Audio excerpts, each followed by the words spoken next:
ये दुनिया की एक ऐसी किताब है जिसे आज तक कोई नहीं पढ़ पाया।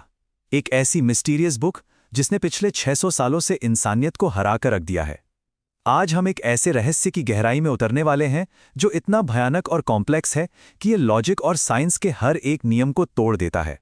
5 सदियों से भी ज्यादा पुराने इस किताब को डिकोड करने में दुनिया के सबसे बड़े साइंटिस्ट्स, क्रिप्टोग्राफर्स और यहां तक कि एआई सब के सब फेल हो गए हैं। आखिर इसके पन्नों के अंदर ऐसा क्या कैद है?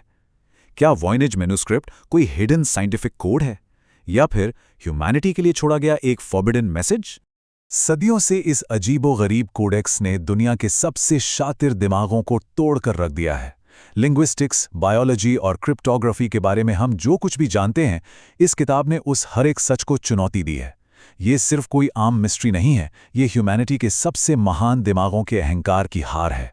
तो आइए इस अनक्रैकेबल फॉरबिडन कोडेक्स के रहस्य को थोड़ा और करीब से देखते हैं।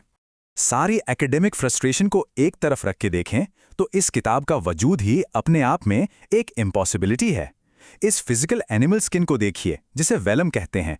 कार्बन डेटिंग बताती है कि ये 1400s की है, लेकिन इसके अंदर जो लैंग्वेज लिखी गई है उसका एवोल्यूशन इसकी उम्र का पूरी तरह से विरोध करता है।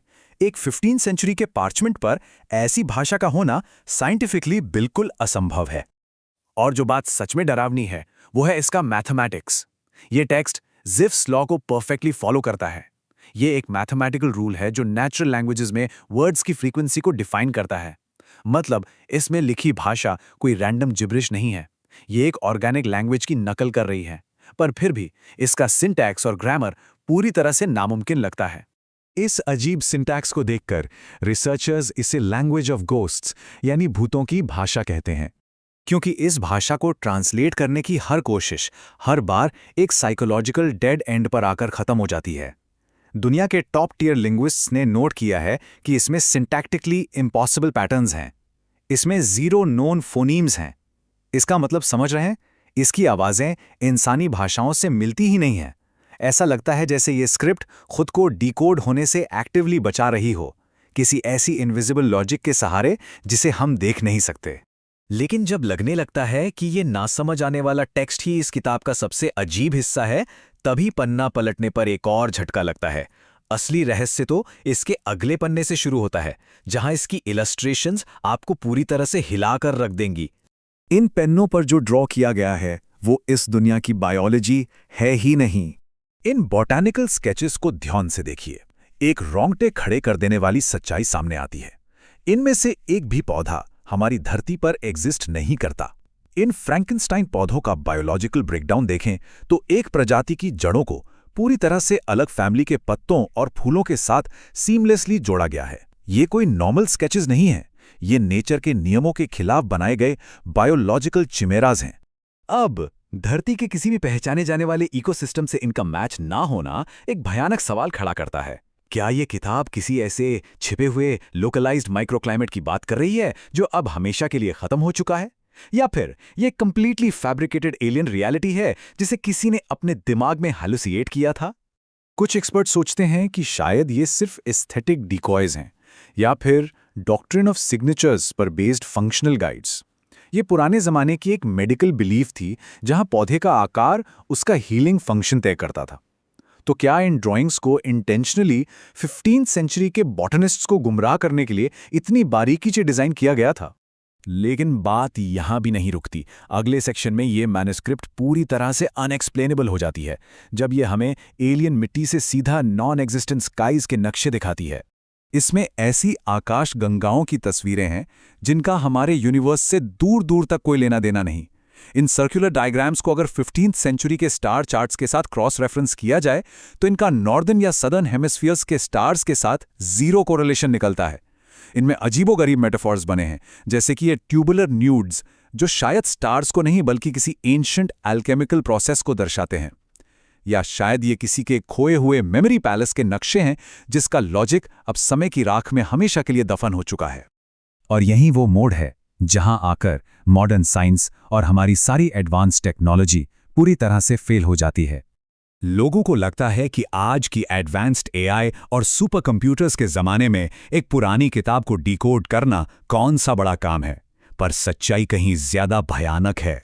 ये एक डरावना सफर है जहां इतिहास के सबसे बेहतरीन कंप्यूटेशनल दिमाग हार मान गए। 1940s में एलन ट्यूरिंग के legendary Bletchley park code breaker से शुरू होकर आज के मॉडर्न क्वांटम प्रोसेसर्स और यहां तक कि 2026 के सबसे एडवांस्ड न्यूरल नेटवर्क्स तक, हर एक मशीन, हर एक कोशिश एक अनजानी दीवार से टकराती है, एक ऐसी सिमेंटिक वॉल जिसे तोड़ना नामुमकिन है। इस किताब का कोड उनके हर लॉजिकल पैटर्न को नष्ट कर देता है। सबसे चौंका देने वाली बात तो ये है कि जब एडवांस्ड एआई नेटवर्क्स इस स्क्रिप्ट को नोन फोनीम्स के साथ मैप करने की कोशिश करते हैं तो सिस्टम बिल्कुल ब्रेकडाउन हो जाता है। सिर्फ इतना ही नहीं, मशीन असल में हेलुसिनेट करना शुरू कर देती है। जरा सोचिए, इस एक मिस्टीरियस किताब ने दुनिया की सबसे ताकतवर मशीन्स के दिमाग को भी पूरी तरह हिलाकर रख दिया है। इस अजीब फिनोमेनॉन को समझने के लिए कार्डन ग्रिल की थ्योरी थोड़ी मदद करती है। कुछ क्रिप्टोग्राफर्स का मानना है कि ऑथर ने इस सिंपल फिजिकल स्टेंसिल का इस्तेमाल किया था। इस ट्रिक ने एक ऐसा हाई लेवल इंक्रिप्शन जैसा दिखने वाला इल्यूजन क्रिएट कर दिया जो रियलिटी में सिर्फ एक हाईली कॉम्प्लेक्स जिब्रिश है। एक ऐसी मास्टरफुली डिज़ाइन की गई इल्यूजनरी ट्रिक जिसने आज के मॉडर्न एआई एल्गोरिथम्स तक को बर्बाद कर दिया। तो आखिर इस किताब की असली फितरत है क्या? क्या ये कोई सीक्रेट साइंस है या फिर बस एक इलैबोरेट होक्स? हमें यहाँ दो भयानक पॉसिबिलिटीज के बारे में सोचना होगा।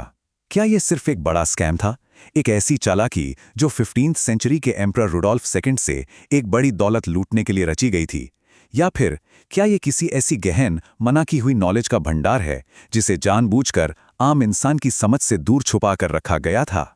यही सवाल हमें ग्लोसोलेलिया के उस डरावने कॉन्सेप्ट तक ले जाता है।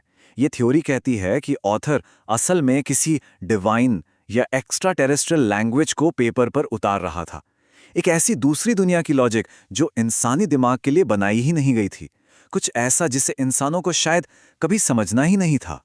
आखिर में इस किताब की सच्ची ताकत इसके छिपे हुए साइंटिफिक कोड में नहीं है। इसकी असली ताकत है इसका एक इटर्नल मिरर बन जाना, एक ऐसा आईना जो अनजान चीज़ों और मिस्ट्रीज के प्रति हमारे गहरे जुनून को दिखाता है।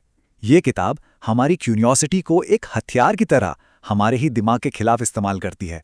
इस सफ़र को बस इस एक आखिरी हॉन्टिंग थॉट के साथ ख़त्म करते हैं। वॉयनिच मैन्युस्क्रिप्ट सिर्फ एक किताब नहीं, बल्कि ह्यूमैनिटी की समझ को चैलेंज करने वाला एक इटर्नल रहस्य है। इस किताब ने सदियों से यह साबित किया है कि शायद कुछ राज इंसानियत के लिए कभी सॉल्व करने के लिए बने ही नहीं थे,